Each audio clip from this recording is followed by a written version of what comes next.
Bien, no sé en qué número de mensaje vayamos en la serie de Colosenses que le hemos denominado Completos en Cristo para ser como Cristo.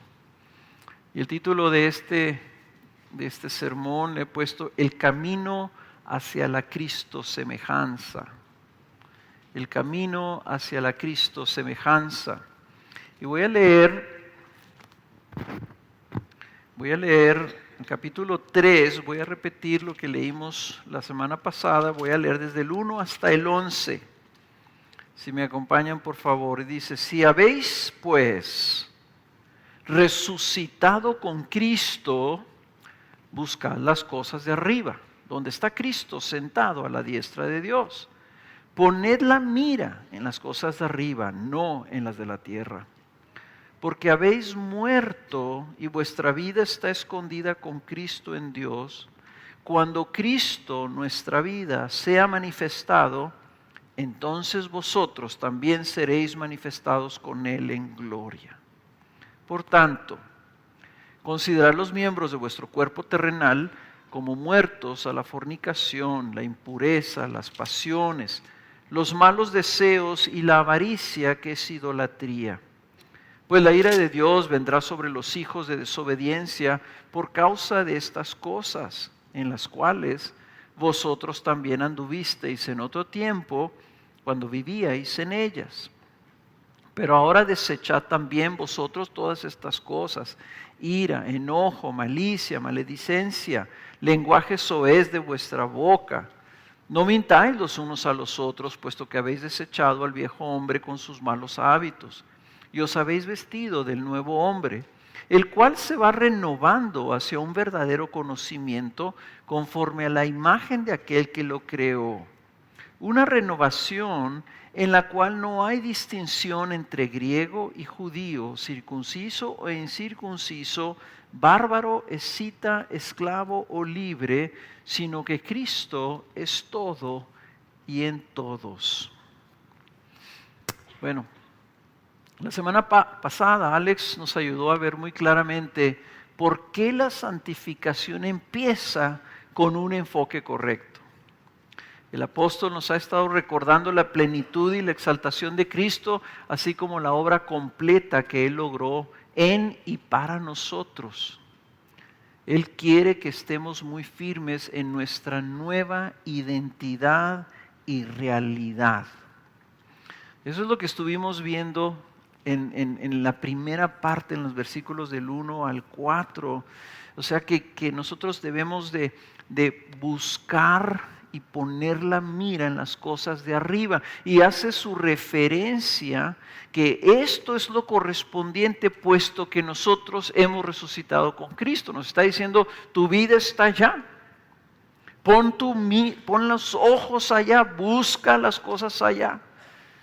Entonces, para crecer en santidad, para colaborar en nuestra santificación, para ser fieles en lo que es nuestro trabajo aquí y ahora, es necesario enfocar nuestra mirada de fe correctamente. ¿En dónde la vamos a enfocar? En Cristo. En Cristo, que está sentado a la diestra de Dios, en su obra, en las cosas que están allá arriba, que es nuestra herencia y todo lo que Él hizo por nosotros. La santificación no empieza, lo dijo Alex, no empieza con cambiar nuestro comportamiento. La santificación empieza cambiando nuestro enfoque, o más bien enfocándonos correctamente donde tenemos nosotros que poner los ojos. ¿Por qué? Bueno, pues simple y sencillamente porque nosotros caminamos hacia donde ponemos nuestros ojos, hacia donde está nuestra mira. Qué curioso que Dios nos puso los ojos enfrente, ¿verdad? Y nosotros vemos hacia allá y digo: pues voy a ir allá, y vemos y ponemos la mira y nos dirigimos hacia allá. O sea, tú avanzas hacia lo que ves por delante, trazas un rumbo en base a donde te apuntas. Pues esa es la función de la fe. Cuando Romanos 1 dice que el justo vivirá por la fe, está diciendo no solamente que por medio de la fe entramos a la vida en Cristo Jesús, sino que por medio de la fe también caminamos. Caminamos por fe, andamos por fe. O sea, ¿qué es lo que estamos viendo? A lo que veamos, a lo que le apuntemos, eso es hacia donde vamos a ir. Y no solamente es poner la mira en las cosas que Cristo ha logrado por nosotros, como nuestra justificación, nuestra aceptación, nuestra liberación, nuestra adopción, etcétera, etcétera, todas esas cosas que hemos visto desde el año pasado, sino también para ver cuál es el propósito de Dios. ¿Por qué Dios nos salva y nos deja aquí?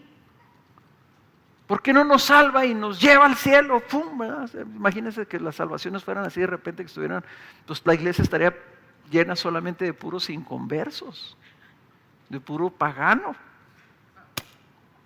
Porque si nos salvara el Señor y nos llevara al cielo, pues ya estaría terminada la obra. ¿Por cuál es el propósito de Dios? Y decimos, sí, ¿por qué envió el Padre a Cristo? No, pues para que pagara por nuestros pecados. ¿Pero para qué?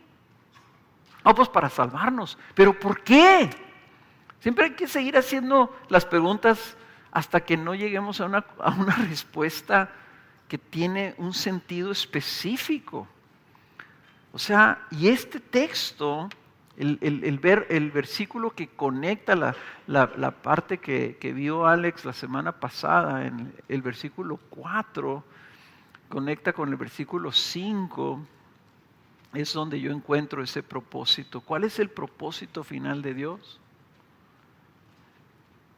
Y ahí nos dice, cuando Cristo nuestra vida sea manifestado, entonces nosotros también seremos manifestados con Él en gloria. El propósito final de la redención es que nosotros alcancemos la gloria con Cristo Jesús. Lo que está refiriéndose es ahí que nosotros seremos manifestados junto con Cristo cuando Él venga. Y la razón es muy sencilla, porque la palabra lo pone así: nosotros lo vamos a ver cuando Él venga. Dice, porque nosotros vamos a ser como Él es. Vean, piensen esto. El propósito final de la santificación es la cristosemejanza. O sea, lo que Dios quiere es que nosotros adquiramos el carácter, la imagen de Jesús. Fíjense ustedes ahí en lo que leímos ahorita, esta sección del versículo desde el 9 al 11, dice que debemos desechar nosotros el viejo hombre con sus malos hábitos. El viejo hombre, que dice Romanos que ese hombre fue muerto, que ese viejo hombre fue crucificado con Cristo Jesús. Ese viejo hombre es el que representaba no solamente nuestra antigua manera de vivir, sino lo que éramos nosotros antes. El domingo pasado Alex enfatizaba esto: nosotros ya no somos los mismos, somos nuevas criaturas, nuevas cosas, somos otros por la obra de Cristo Jesús en nosotros. Entonces, si somos otros que éramos antes, el viejo hombre. Y ahora nos está diciendo que nosotros lo tenemos que desechar. Y lo dice el versículo 10, y os habéis vestido del nuevo hombre. O sea que ahora somos otra cosa, otro tipo de personas, otros hombres, otras mujeres. Y ya estamos vestidos con ese otro nombre. ¿Cuál hombre? El hombre que fue creado por Cristo. Lo que Cristo hizo, cuando Cristo nos circuncida, como leímos en el capítulo 2, nos quita el viejo hombre y nos hace nuevas criaturas. Ya estamos vestidos de este nuevo hombre, pero aquí es donde entra la santificación. Fíjense el versículo 10, el cual se va renovando. Es una palabra curiosa, porque no es así como cuando tienes que ir a renovar las placas de tu automóvil, ¿verdad? Cada año vas y te dan otro sticker nuevo y le pones un sticker ahí, o le pones pagas o te dan placas nuevas, yo no sé, te dan una calcomanía. Entonces una renovación es algo que se está haciendo cada vez más nuevo, más nuevo, más nuevo, más nuevo. En otras palabras, ese nuevo hombre está creciendo, está cambiando a forma que vamos avanzando hacia esta frase que usa aquí el apóstol Pablo en Colosenses y en Efesios y muchas otras, este verdadero conocimiento, este conocimiento de a de veras, este conocimiento total, este conocimiento transformador. Se va renovando, dice, hacia ese verdadero, hasta que veamos conforme a la imagen de aquel que lo creó. O sea, está hablando, como habla el capítulo 8 de Romanos, que fuimos creados conforme a la imagen, estamos siendo transformados conforme a la imagen de Jesús. Y lo que la Escritura nos enseña y la teología nos enseña, que en este proceso donde estamos siendo transformados, creciendo para ser conformados a la imagen de Cristo, todo este énfasis, todo esto que hemos estado viendo, ¿por qué? Bueno, el propósito de Dios en enviar a su Hijo era el restaurar, dice la Escritura, su propósito eterno en la creación. Recuerden ustedes que el Señor no hizo al hombre como está ahorita. Lo hizo perfecto, a su imagen, y lo puso en el huerto. Y ese hombre cayó. Y por haber caído fue pervertido, pues sí, yo creo que la palabra correcta fue pervertido, en el sentido de que se descompuso. Y todos los hombres, toda la humanidad que tú puedes ver en esta tierra ahorita es una humanidad descompuesta. Y los científicos y los ateos no se explican por qué está el mundo como está, porque para su entendimiento el hombre está bien, pero no está bien. Nada está bien. No está bien si en nuestras calles se andan matando unos a otros. No está bien cuando vemos nosotros la opresión de un hombre contra el hombre. No está bien cuando vemos matrimonios desbaratarse. No está bien cuando vemos el abuso de niños. No está bien cuando vemos todas estas cosas. El hombre cayó y se descompuso, se pervirtió al punto de entonces terminar en la muerte. ¿Qué es lo que Dios está haciendo en Cristo Jesús? Restaurando su propósito eterno. Lo que Él hizo y llamó bueno, pero que el pecado corrompió y desvirtuó, Cristo lo vino a restaurar, vino a reconciliar todas las cosas con Él, vino a regenerar lo que se había perdido. Entonces, ¿cómo era el hombre? ¿Cómo era el hombre perfecto? ¿Cómo era el hombre antes del pecado? No te trates de imaginar a Adán. No trates de pensar cómo sería Adán en el huerto. Ve a Jesús, el segundo Adán. He ahí el hombre perfecto. He ahí la creación de Dios perfectamente. Ve a Adán, al segundo Adán en Cristo Jesús. Cristo Jesús representa la intención y el propósito de Dios perfecto para el hombre. Y en la restauración entonces lo que Dios quiere es que nosotros seamos como Cristo. Y para lo que Él hizo, Él hizo al hombre para esto, para que el hombre fuera así. Y el pecado lo desvirtuó. Entonces Cristo vino a destruir el pecado para que el hombre sea redimido. Pero vean ustedes que el propósito es mucho mayor, que a veces nos quedamos tan cortos. ¿Para qué vino Jesús? No, pues para que vayamos al cielo con Él. Cristo vino a poner en orden y a restaurar lo que su Padre había querido hacer cuando creó al hombre. Él viene a vindicar el nombre de Dios y Él viene a hacer las cosas correctamente y a corregir. Es lo que nos enseña Romanos capítulo 5. Entonces, la santificación es precisamente que avance la obra de Cristo, de esa restauración, esa renovación en nosotros. que se complete. Se va a completar en la glorificación. Ahí en la glorificación vamos a ser hechos como Cristo. Esa es la glorificación. Entonces, nosotros queremos crecer en esa semejanza. Y te lo voy a poner así. Porque creo que uno de los problemas principales de crecer en santidad y en entender la santificación es que medimos santificación y pensamos, santificación es que tú seas muy bueno, que sigas todas las reglas, que no falles, que no peques.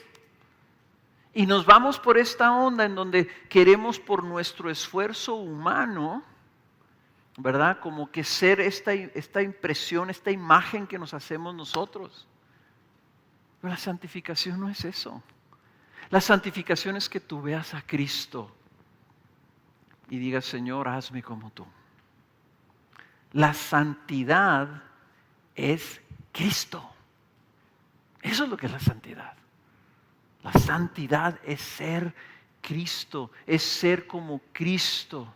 No es una norma religiosa, no es un comportamiento específico, es ser como Él. Entonces a lo mejor ahora empieza a tener más sentido el lema que dice ahí la manta afuera, ¿verdad?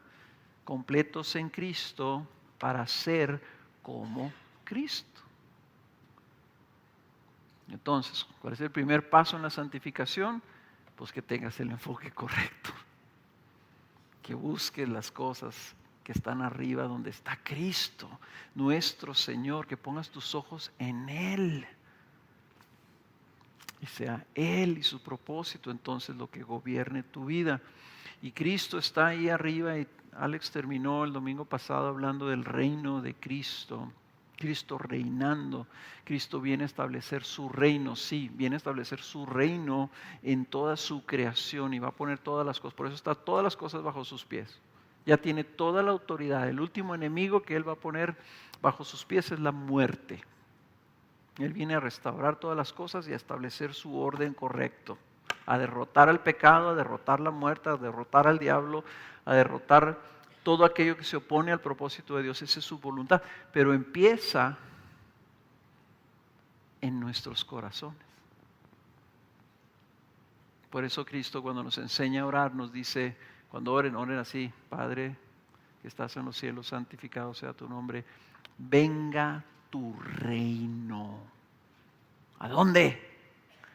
No, pues que venga su reino a Juárez. Necesitamos que se ponga en orden Juárez.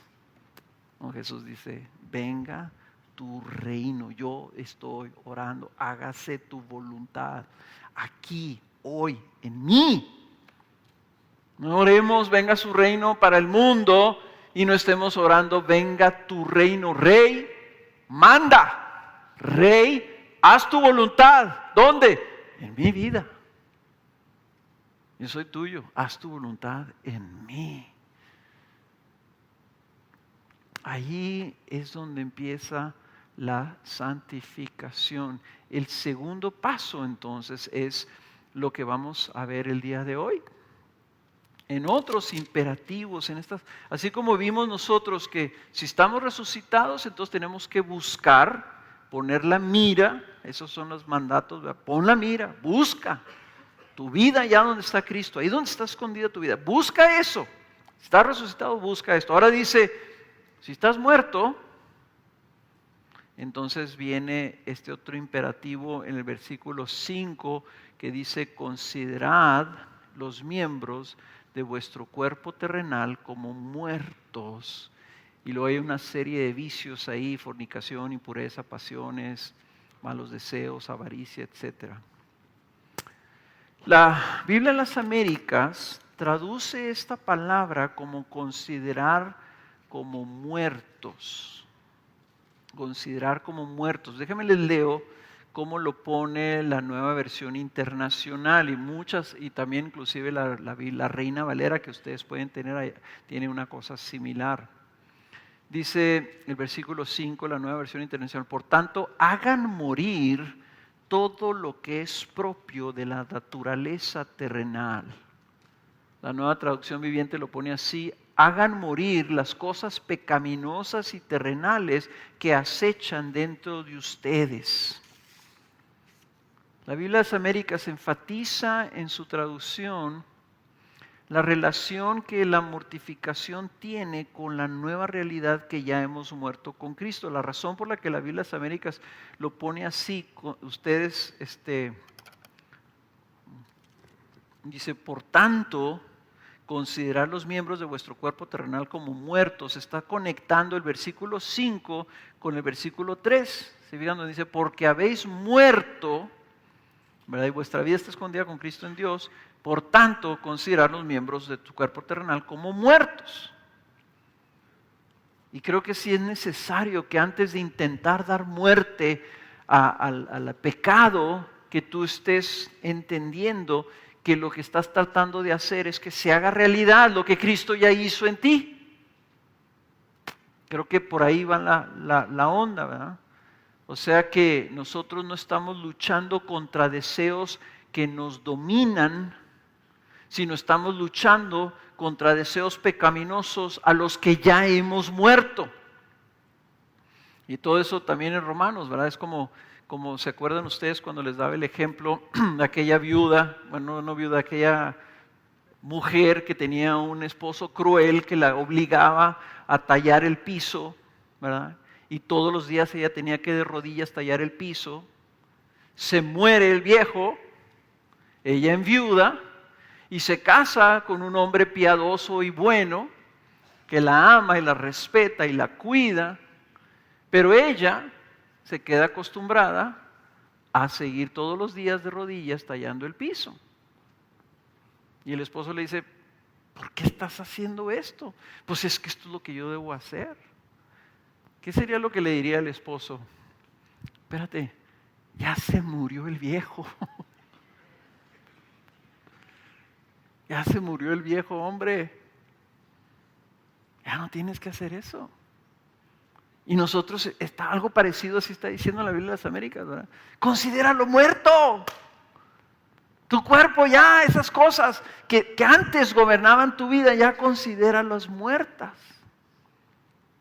Pero yo me voy a concentrar un poquito más en el sentido de la palabra. La palabra en el original también significa dar muerte o mortificar, que es donde la mayoría de las traducciones tienen esto de dar muerte, de mortificar, esta palabra antigua que ya no se usa, ¿verdad? Nomás mi abuela decía, ya no estén mortificando. Bueno, lo que quiere decir mortificar significa que des muerte. Y lo que está hablando aquí entonces es que el siguiente paso en la santificación es que nosotros necesitamos mortificar las pasiones pecaminosas que están en nuestros miembros. Y vean ustedes que todas las traducciones enfatizan esto, en tu naturaleza terrenal, en lo que está dentro de ti, las cosas pecaminosas y terrenales que acechan dentro de ustedes, dice. O lo que es propio de tu naturaleza terrenal, de tu naturaleza carnal. Y está en esta lista, ¿verdad? De cosas que tienen que ver más que nada con los deseos. ¿Me fijaron ustedes que habla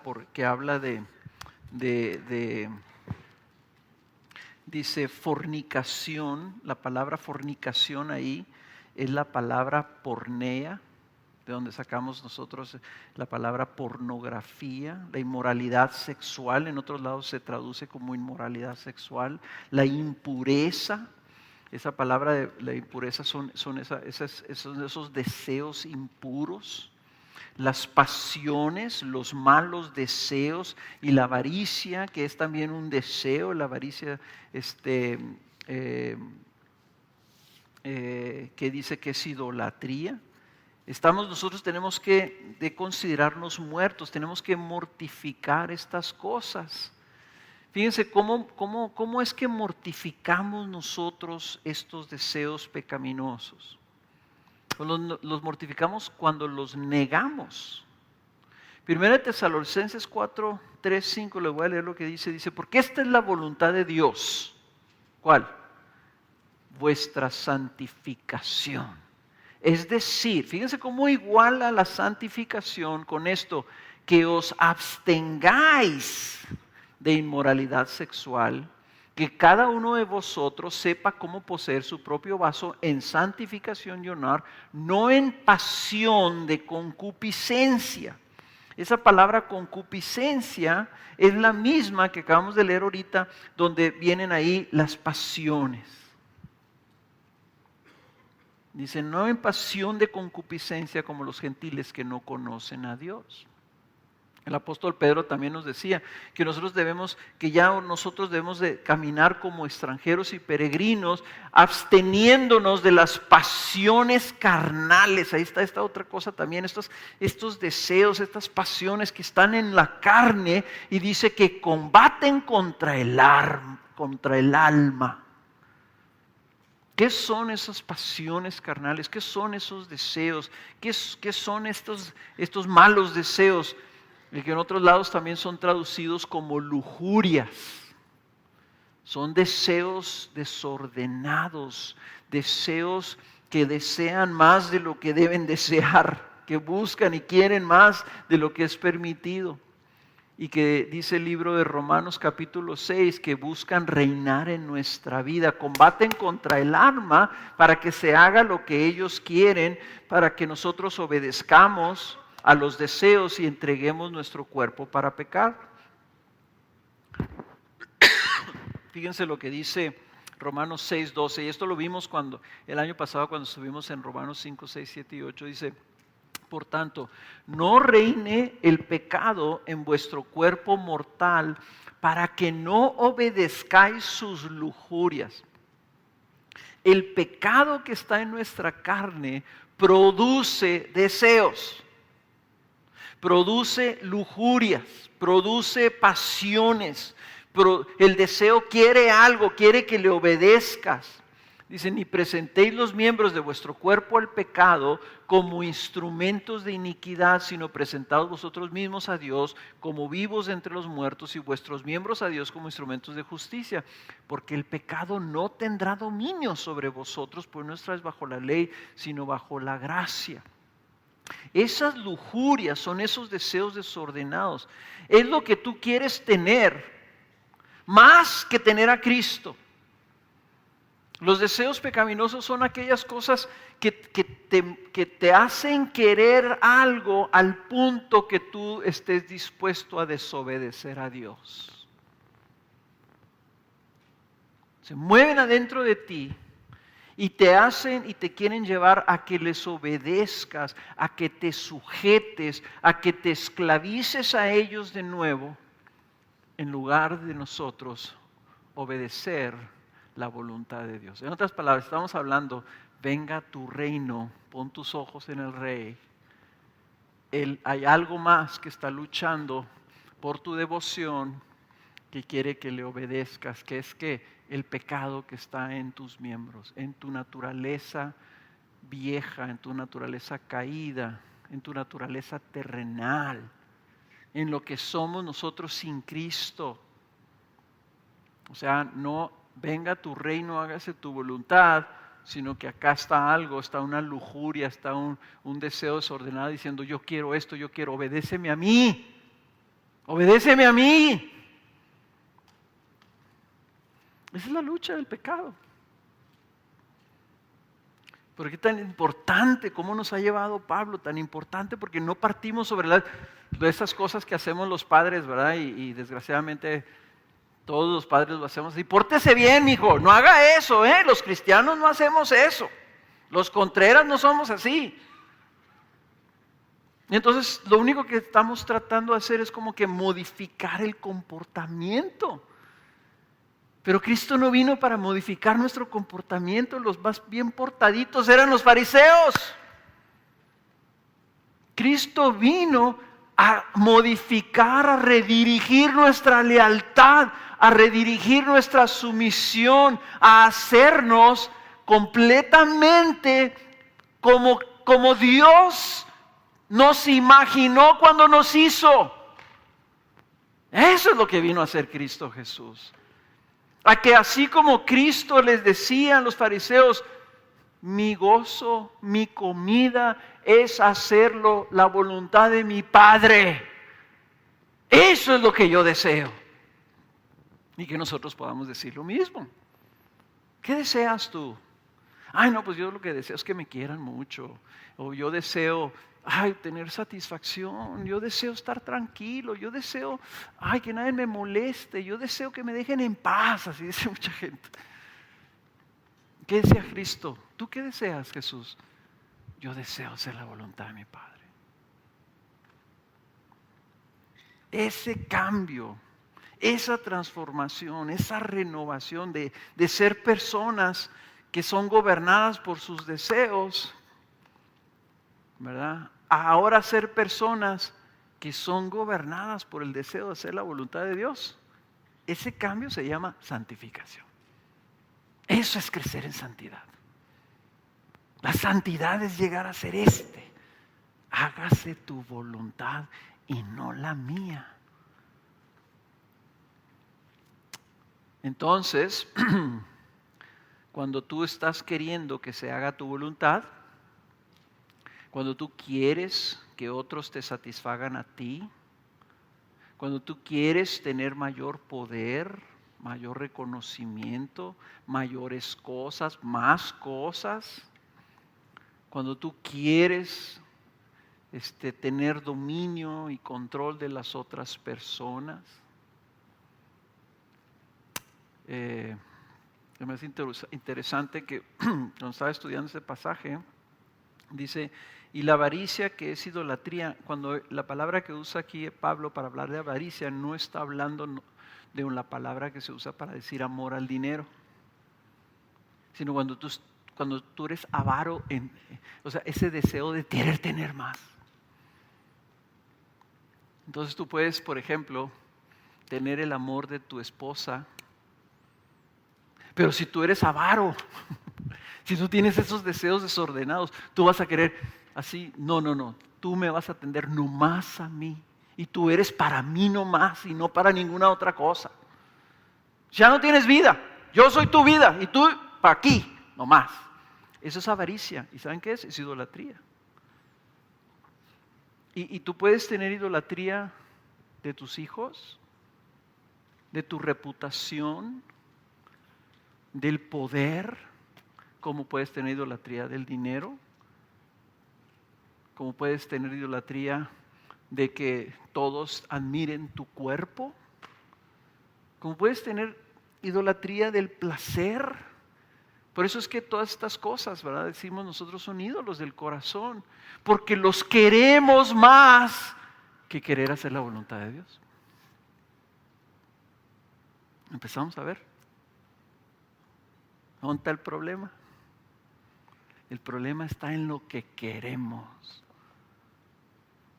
Y me acuerdo que Chovy me dijo, como que me cayó el 20 cuando dijiste que el problema no era que no podemos cambiar, sino el problema es que no queremos cambiar. Porque el pecado dice, no tendrá dominio sobre tu vida. Entonces, la obra de Cristo nos asegura que ese pecado ya no tendrá dominio sobre nosotros.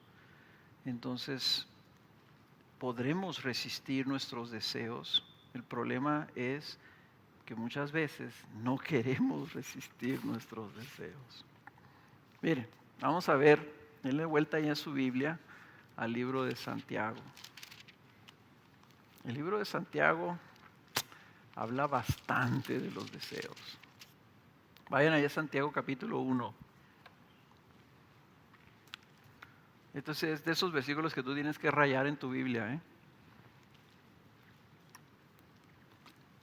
Perdón, subrayar, no rayar, no así como que borra, ráyalo y quítalo, no. Subrayar en tu Biblia. A ver, capítulo 1, versículo 13. Dice, que nadie diga cuando es tentado, soy tentado por Dios. Porque Dios no puede ser tentado por el mal y Él mismo no tienta a nadie. Sino que cada uno es tentado cuando es llevado y seducido por su propia pasión. Después, cuando la pasión ha concebido, da a luz el pecado. Y cuando el pecado es consumado, engendra la muerte. ¿Vieron el proceso? Si Dios no te está tentando, Dios lo que quiere es jalarte para su propósito. Pero dice, cada uno es tentado cuando es llevado y seducido por su propia pasión. Y me recuerda qué capítulo de Proverbios ese, Abelardo, donde habla de la mala mujer, el 7, el 3, el 7. Le dice el padre al hijo, no vayas por esa calle, ni le hagas caso a la mujer que va a salir ahí, hijo, y que te va a decir, ven conmigo. Y que le promete placeres y le promete cosas tremendas. Dice, no te vayas con ella. Y aquí se me hace muy, muy tremendo que dice que dice, somos tentados cuando somos llevados. Cuando somos movidos, conducidos hacia algo, y dice, y seducidos por nuestra propia pasión. Hermanos, nadie le eche la culpa al diablo de que desobedece a Dios. Pues es que el diablo me hizo que el diablo me sedujo. El diablo me engañó. Sí, el diablo sí te engaña. Te engaña diciéndote que sigas tu propia pasión.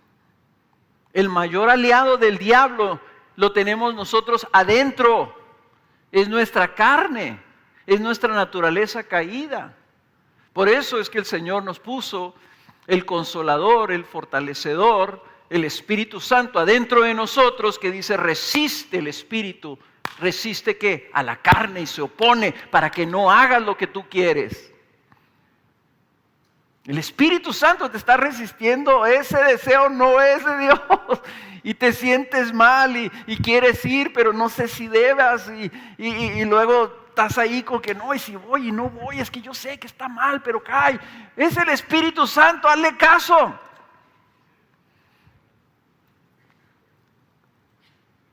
Es seducidos y llevado y luego seducido. Cuando ya te seducen quiere decir cuando tú ya te soltaste. ¿Ok? Yo por eso, y discúlpenme hermanas, no quiero ponerlas en una mala luz, la mala mujer, ¿verdad? Quiere seducir a ese joven. Le dice palabras bonitas, le habla, le deja que le huele el perfume, le platica de su cama, ¿verdad? Cuando ese joven cede y está bien, llévame contigo, ya fue seducido por estas atracciones, por estas cosas que le son atractivas, placenteras, por esa promesa de placer, promesa de satisfacción, promesa de experiencias, qué sé yo, ¿verdad? Dice, cuando entonces es seducido, entonces la pasión ha concebido. Aquellas de ustedes que están embarazadas tienen una criatura ya en su vientre. Ya está la criatura ahí. Una vez que tú cedes, ya el pecado ya está ahí. Lo que se da a luz es algo que va a ofender a Dios. Entonces, la lucha de la santificación, la lucha contra el pecado, ¿dónde debe estar? No es una pregunta difícil, ¿eh? O sea, otra vez, a veces así hacemos, pero la gente se queda así porque no sabe si contesto mal y los otros se van a reír, ¿no? La lucha contra el pecado debe estar a nivel de ¿qué? De los deseos, de las pasiones. Por eso Pablo dice aquí, considera muerto ya, mortifica esas cosas. La santificación no empieza con el cambio de comportamiento, empieza donde tú estás poniendo tus ojos correctamente en el propósito de Dios Y segundo, ok, ya con esos ojos vas caminando y en tu camino van a empezar a surgir estas pasiones. Ahí es donde tienes que luchar. Ahí es donde tienes que sacar la espada y mortificar, que significa dar muerte. Ahí es donde tienes que resistir. Poniéndoselos de una manera cruda, ¿verdad? Ese joven que se fue con la mala mujer, el momento de pelear contra la tentación no es cuando ya está en su recámara. El momento de pelear es cuando le dice a su papá, cuando oigas esa voz, no te vayas, no le escuches, no le hagas caso. Y Pablo nos está diciendo, ahí es donde tienes que mortificar. Deben ponerles otro ejemplo, ahí mismo en Santiago, capítulo 4. Capítulo 4 de Santiago, versículo 1.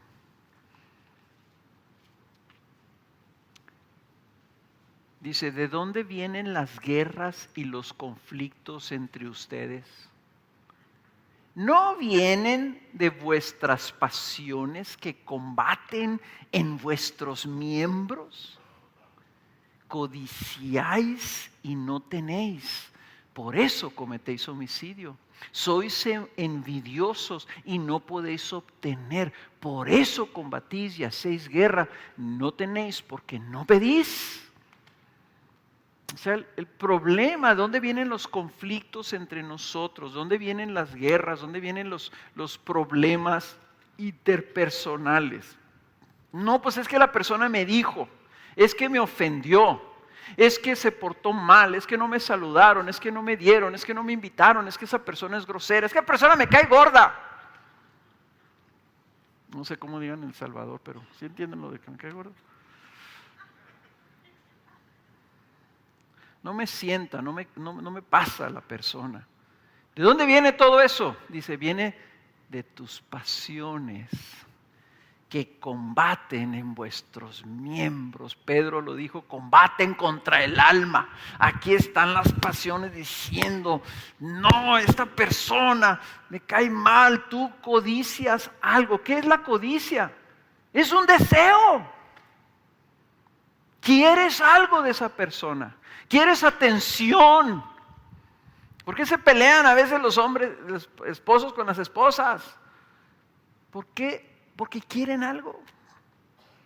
Llega el esposo a la casa y la mujer está ahí, que así con una cara así de la esposa de Job, ¿cómo se llama? La que se hizo de la esposa de Job que se hizo estatua de marfil, ¿verdad? Estatua de marfil de sal. La estatua de marfil es la que cantan los niños, ¿no? De Lot. La esposa de Job fue peor, esa lo dejó, ¿verdad? La esposa de Lot que se hizo la estatua de sal y tú llegas y la estatua de sal ahí sentada.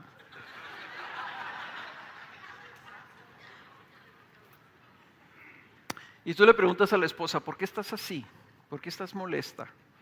Es que mi marido, ¿verdad? Tres señoras dijeron sí. El marido tiene la culpa. Santiago dice, no.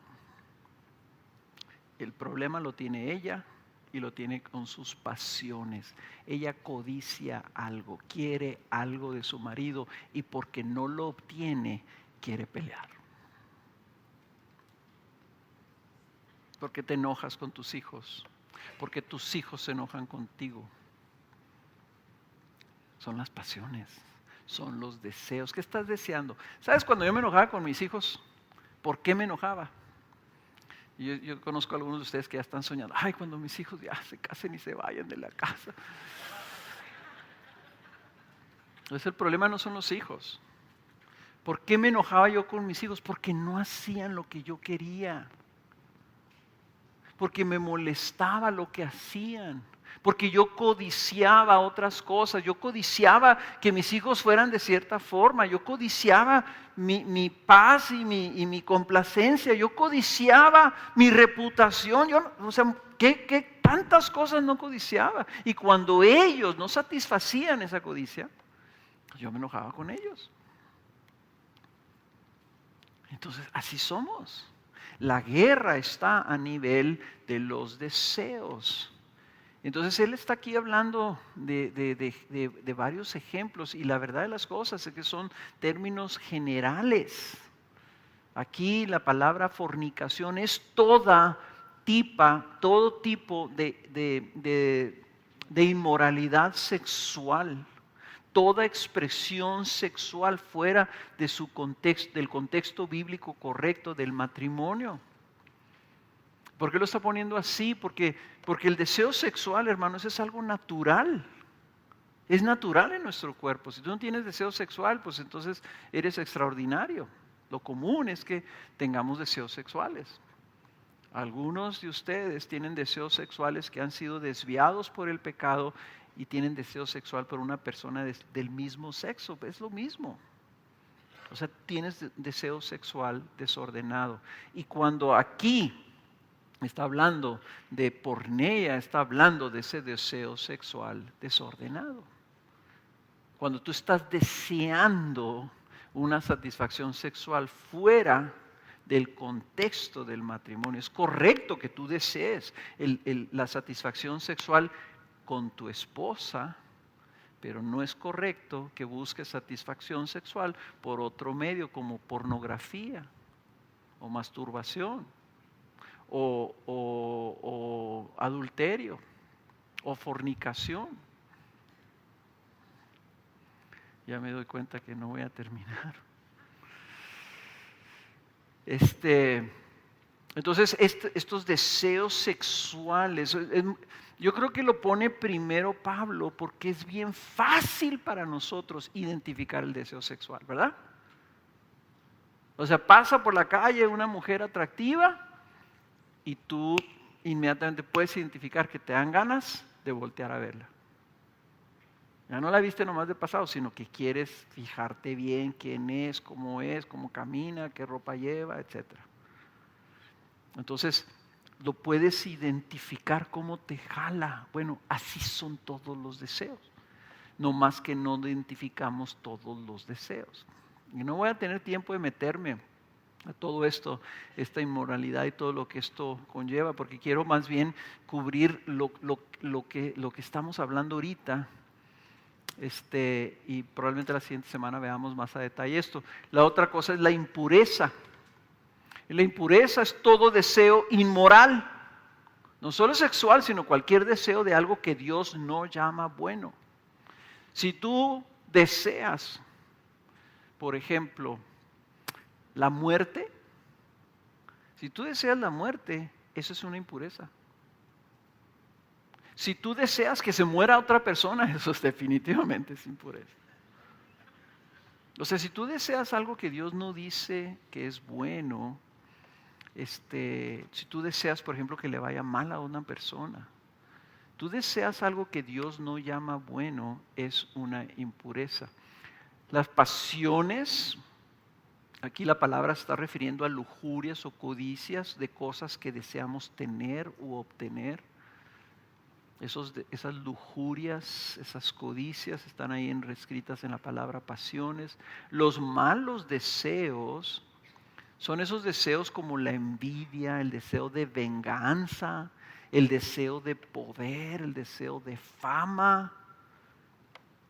Son los malos deseos, y la avaricia es simplemente el deseo de querer tener más, de querer tenerlo todo, no solo dinero o posesiones, sino el deseo insaciable de cualquier cosa. Y tú puedes tener, fíjate, tú puedes tener un deseo sexual por tu esposa. Tú dices ahí, está correcto.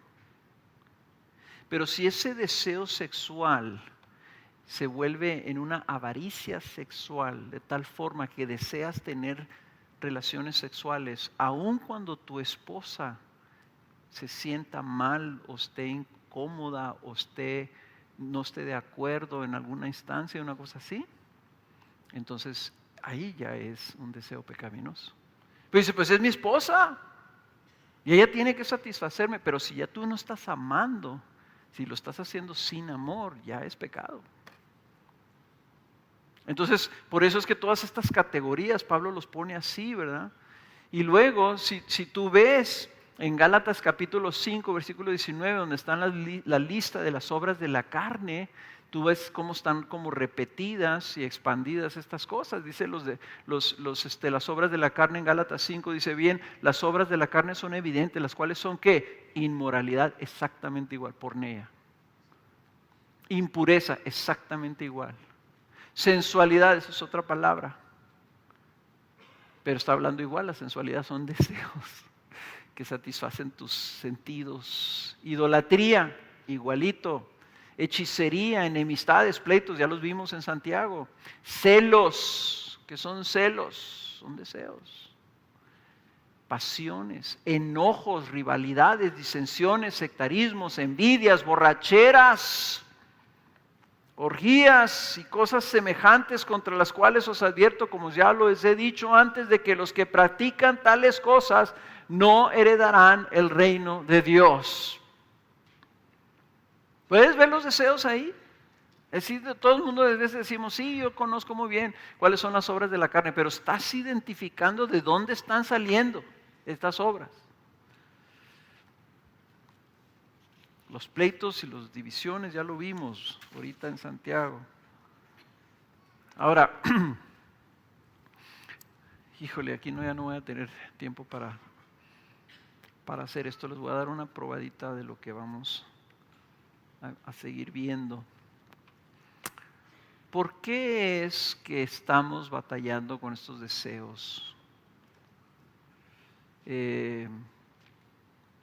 Ahorita vimos nosotros en este pasaje en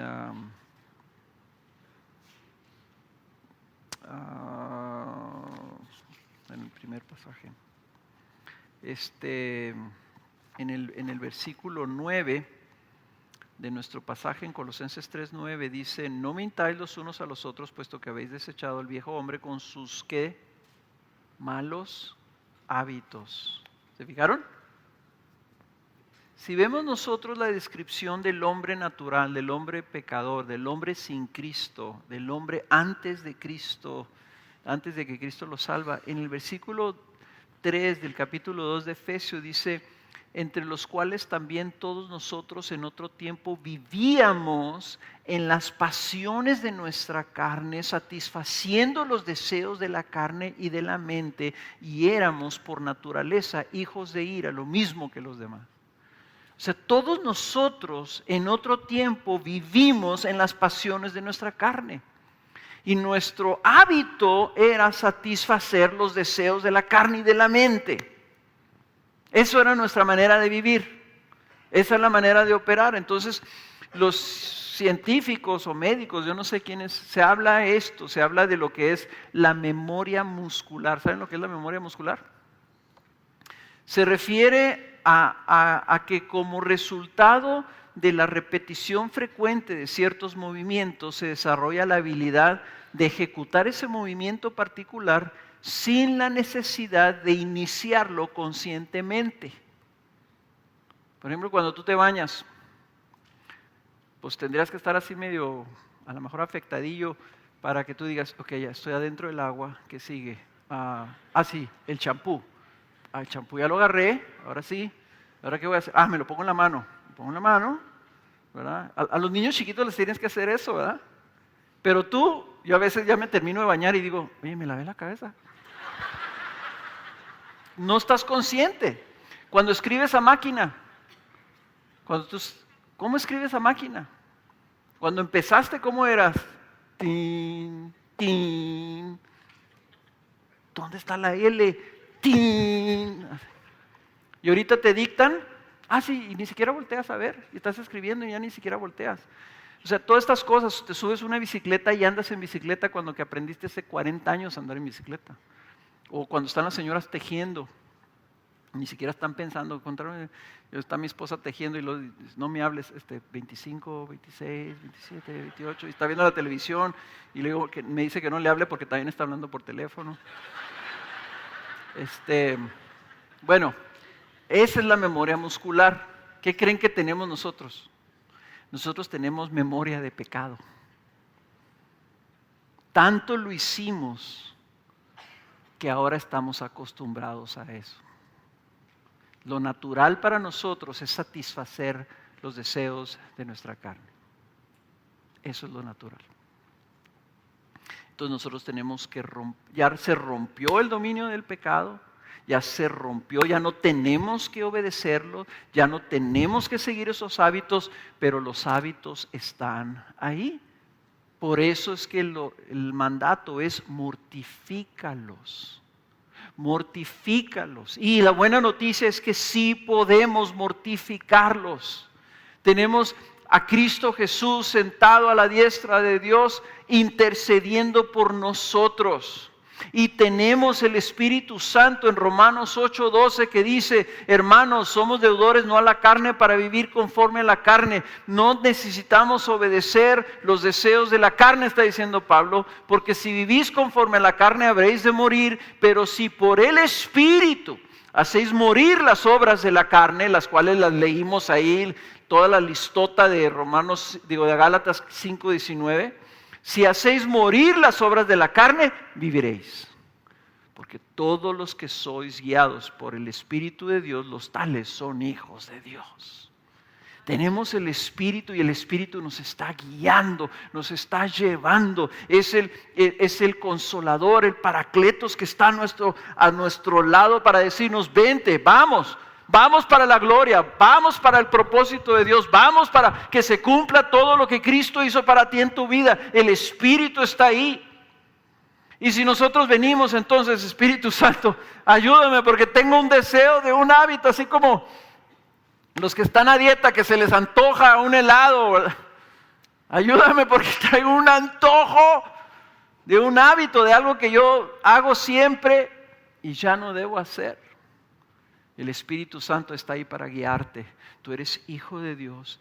Cristo Jesús rompió ese dominio. No tienes por qué obedecerlo. Tú sigue tu camino. No te dejes ser llevado. No te dejes ser seducido. Por eso es que hablamos tanto de la comunión con Dios, de la comunión con el Espíritu, de que nuestro corazón no se endurezca por causa del pecado de tal forma que ya no lo oímos. Nomás oímos nuestros deseos. Pero si tú caminas cerquita con Cristo, si tú caminas viendo a Cristo Jesús y cerquita del Espíritu Santo en esa comunión, alimentando esa relación, profundizando esa relación, si tú estás ahí con Cristo, los deseos van a venir, pero los podrás mortificar.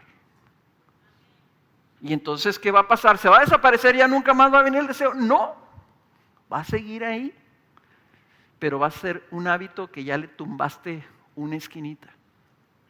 Y si lo vuelves a hacer, le vas a tumbar otra esquinita.